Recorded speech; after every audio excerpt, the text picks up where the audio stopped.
एक घने जंगल के बीचों बीच एक शांत और विशाल नदी बहती थी। नदी का पानी इतना स्वच्छ था कि उसकी तलहटी में पड़े कंकड़ तक साफ दिखाई देते थे।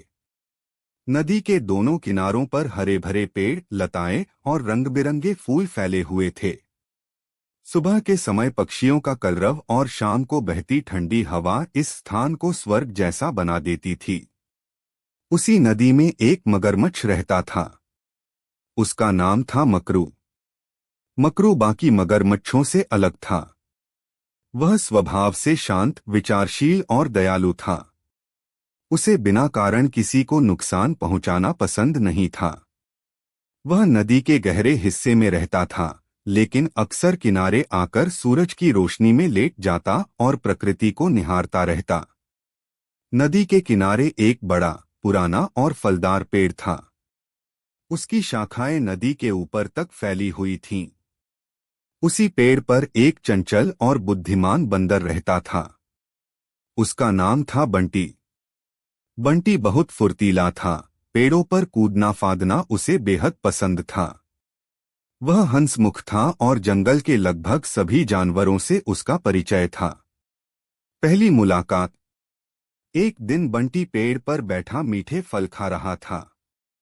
खाते खाते उसने देखा कि नीचे नदी में एक मगरमच्छ उसे बड़े ध्यान से देख रहा है। पहले तो बंटी थोड़ा डर गया, लेकिन जब उसने मगरमच्छ की आंखों में कोई क्रूरता नहीं देखी तो उसने हिम्मत जुटाकर पूछा, अरे भाई, तुम मुझे ऐसे क्यों देख रहे हो? मकरू ने शांत स्वर में उत्तर दिया, डरने की जरूरत नहीं है। मैं तुम्हें नुकसान नहीं पहुंचाऊंगा। मैं बस सोच रहा था कि तुम रोज इतने मीठे फल खाते हो, क्या उनका स्वाद वाकई इतना अच्छा होता है? बंटी मुस्कराया और बोला, अगर दोस्त बनोगे तो मैं तुम्हें भी खिलाऊंगा। यही से दोनों की दोस्ती की शुरुआत हुई। दोस्ती की गहराई। अगले दिन बंटी ने कुछ पके हुए फल नदी में मकरू की ओर फेंक दिए। मकरू ने पहली बार इतने मीठे फल खाए। उसे वह स्वाद बेहद पसंद आया।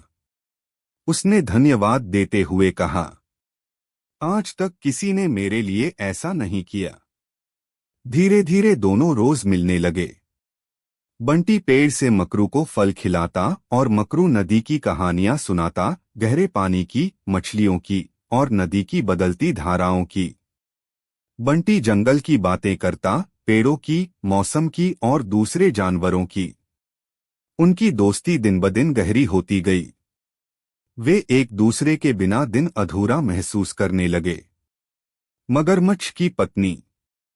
मकरू की एक पत्नी भी थी, जिसका नाम था काली। वह मकरू से बिल्कुल अलग स्वभाव की थी। वह चालाक, लालची और स्वार्थी थी। उसे बंटी से जलन होने लगी, क्योंकि मकरू ज्यादातर समय उसी के बारे में बातें करता रहता था। एक दिन काली ने कहा, तुम उस बंदर के लिए रोज फल खाते हो, लेकिन मेरे लिए कभी कुछ खास नहीं लाते। मकरू ने समझाने की कोशिश की, वह मेरा सच्चा मित्र है। उसने मुझे दोस्ती दी है, बदले में कुछ नहीं मांगा। लेकिन काली के मन में कुछ और ही चल रहा था। साजिश। कुछ दिनों बाद काली बीमार होने का नाटक करने लगी। उसने मकरू से कहा, वैद्य ने कहा है कि अगर मुझे बंदर का दिल मिल जाए तो मैं ठीक हो जाऊंगी। मकरू यह सुनकर सन्न रह गया। यह असंभव है। बंटी मेरा दोस्त है। काली ने कठोर स्वर में कहा, अगर तुम मुझसे प्यार करते हो तो तुम्हें यह करना ही होगा। मकरू पूरी रात सो नहीं सका। एक तरफ उसकी पत्नी थी, दूसरी तरफ उसका सच्चा मित्र। उसका मन द्वंद्व में फंस गया। सच और विश्वास। अगले दिन मकरू उदास मन से बंटी के पास गया। बंटी ने तुरंत पहचान लिया कि कुछ गड़बड़ है। क्या बात है दोस्त? आज तुम कुछ परेशान लग रहे हो। मकरू ने बहुत हिम्मत करके पूरी सच्चाई बता दी। सब कुछ सुनकर बंटी कुछ देर चुप रहा, फिर मुस्कराया। मुझे तुम पर भरोसा था कि तुम सच बताओगे। बंटी ने कहा, दोस्ती का मतलब ही यही है, सच और विश्वास, बुद्धि और साहस। बंटी ने एक योजना बनाई। उसने कहा, मकरू तुम मुझे अपने घर ले चलो। रास्ते में मैं कहूंगा कि मेरा दिल तो पेड़ पर रह गया है। मकरू ने वही किया। नदी के बीच पहुंचकर बंटी बोला, अरे, मैं तो अपना दिल पेड़ पर ही छोड़ आया। बिना दिल के मैं कैसे जीवित रहूंगा। मकरू को बात समझ में आ गई। उसने तुरंत बंटी को वापस किनारे पहुंचा दिया। दोस्ती की जीत। पेड़ पर पहुंचते ही बंटी फुर्ती से ऊपर चढ़ गया।